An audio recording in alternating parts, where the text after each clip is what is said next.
Hey guys, this is Mr. Grice for Algebra 2 Unit 0 Final Exam Review, video number 2.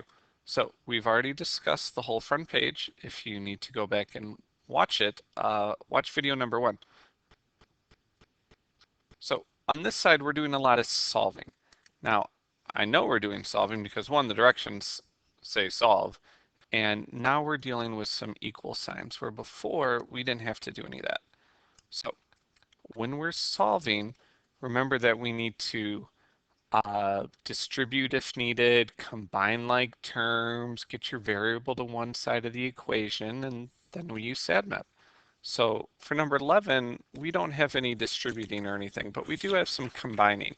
So first thing I'm going to do is going to draw the line so we can see the two different sides of the equal sign.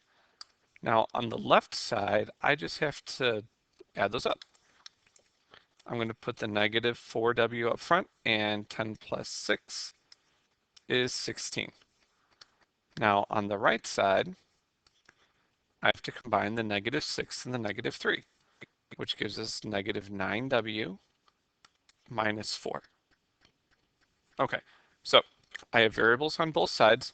I want to move the smaller variable, and the smaller variable is the negative 9. And what I have to do is do the inverse operation. Okay, so this is where we start following SADMAP.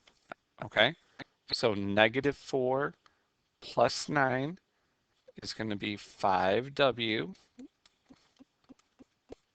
And if you don't believe me, negative 4 plus 9, it's okay to use your calculator to double check.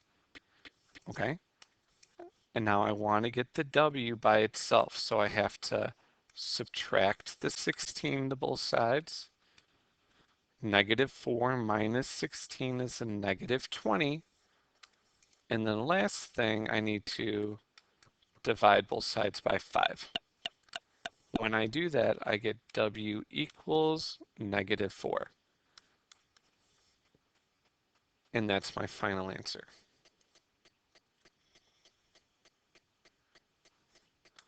Okay, so for 12, yeah, we got a little bit more work. So on the left side, I notice that I need to distribute. So I need to distribute this negative 3, and I need to multiply it to both of those guys. So negative 3 times m is a negative 3m. Negative 3 times 6 is a negative 18. And now on the right side, I need to combine my like terms. Remember, that is a positive 1m minus 4. Well, 1 minus 4 is negative 3m minus 24. So I have variables on both sides, and when I move them, I'm adding 3m to both sides, and they both cancel out, and I'm left with negative 18 equals negative 24. Now, the last time I checked, negative 18 does not equal negative 24. That is a false statement. And when we're left with a false statement, that means no solution. So you can either write it out or you can use the symbol, whichever floats your boat.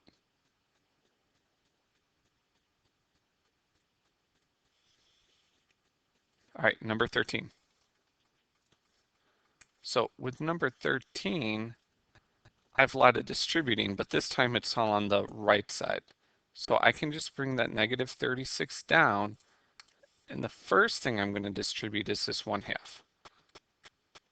Okay, so half of 12 is 6, and it's going to be a negative 6a. And then half of negative 96, well, if you don't know that, I'm taking 1/2 times negative 96. Okay, and that's a negative 48. Now I need to distribute my 3. 4 times 3, that's a positive 12. 3 times 2 is a positive 6a. Excuse me. Okay, and now we need to combine like terms. So I've got the negative 6a and the positive 6a, and then the negative 48 plus 12. Well, the negative 6a and the positive 6a, those cancel out. We're left with negative 36 on the left side, and negative 48 plus 12 is negative 36. So I am left with a true statement. And when I'm left with a true statement, that means my final answer is infinite solutions. Okay, the way I wrote infinite looks weird, so I'm just going to write it over. Infinite solutions. Okay.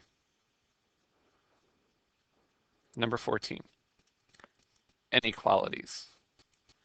Now, we solve them exactly the same. Distribute if needed, combine like terms, get your variable to one side. But with SADMAP, if you multiply or divide by negative, you have to flip the sign. Sorry, I don't think you guys wanted to hear that announcement. So I'm going to go ahead and start solving. So I'm going to follow SADMAP. 8 plus 12, we get 20 is greater than negative 4/3 w. Now, to get the w by itself, I need to multiply by the reciprocal, and it's a negative. So the first thing that I'm going to do is I'm going to flip that sign. Okay, so I know the w is going to be by itself, and then use that calculator, negative 3/4, if you can't do it in your head, and times it by 20, and we get negative 15. Okay, now the only thing that's wrong with this is we always want the variable first. Okay, so I'm going to rewrite this. So the w comes first, then the negative 15, and I take a look. Who is the inequality pointing at? Well, if it's pointing at the negative 15, when I rewrite it, it needs to stay pointing at the negative 15. So w is greater than negative 15. Now that one we didn't have to graph, but on the bottom, we do. Okay? So the key thing with number 15 is that it's an OR. With an OR, we treat each of these inequalities separately. I'm just going to rewrite them so I've got a little bit more room. All right, so I'm just going to draw the line down both of them at the same time. On the left side, I'm going to subtract 9 to both sides. And then we have negative 2n is greater than or equal to 11 minus 9, which is 2. Now, don't forget that that was a negative 2n, because for this next step, when I divide, I'm dividing by a negative, which means I have to flip the sign. So I got n is less than or equal to negative 1. So on the right side, our other inequality, I'm just going to do the same thing. I am solving. I'm adding 5 to both sides. I got 8n is greater than 24. To get the n by itself, I need to divide by 8. And we get n is greater than 3.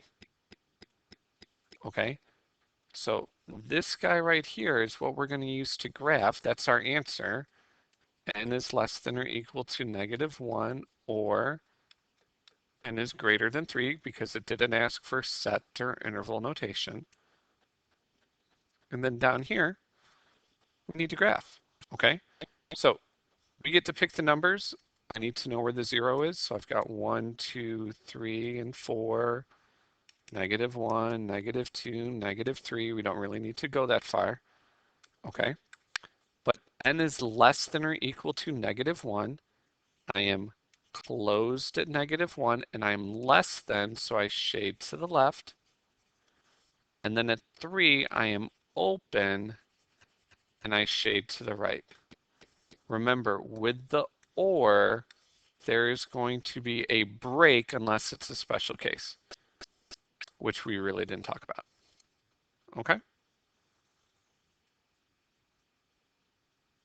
All right, number 16. Once again, I'm just going to rewrite this. So we've got 13 is less than or equal to 7 plus 2x, which is less than 23. Now, when the x is in the middle like this, if you notice, I have 3 sides. So as I'm solving the same way by SADMAP, I need to subtract 7 to all 3 sides. 13 minus 7 is 6, less than or equal to 2x, which is less than 16. And then I divide by 2. Okay, when I divide by 2, 6 divided by 2 is 3, less than or equal to x, which is less than or equal to 8. This is my final answer because it's not asking for any special notations. Oh, do you notice I added a line right there under that inequality? Shouldn't be there, Mr. Grice. I'm a math magician, just making things appear. Okay, so I want to make sure all of these numbers are on here, so I'm just going to start with 3 right here. So there's 3, 4, 5, 6, 7, 8. I'm just going to go 1 higher. Now, when the x is in the middle, I am going to shade the middle. So at negative, not negative 3, but positive 3, I'm closed. At 8, we are open, and then I'm just shading the middle. Okay, well guys, that's it. That's unit 0. I did the 2 videos in under 30 minutes, and we spent a lot of time on there. So if you have any questions, make sure to come see Ms. Carranza or myself. We would love to help you out. Okay? Otherwise, this is Mr. Grice signing off. Thanks for watching.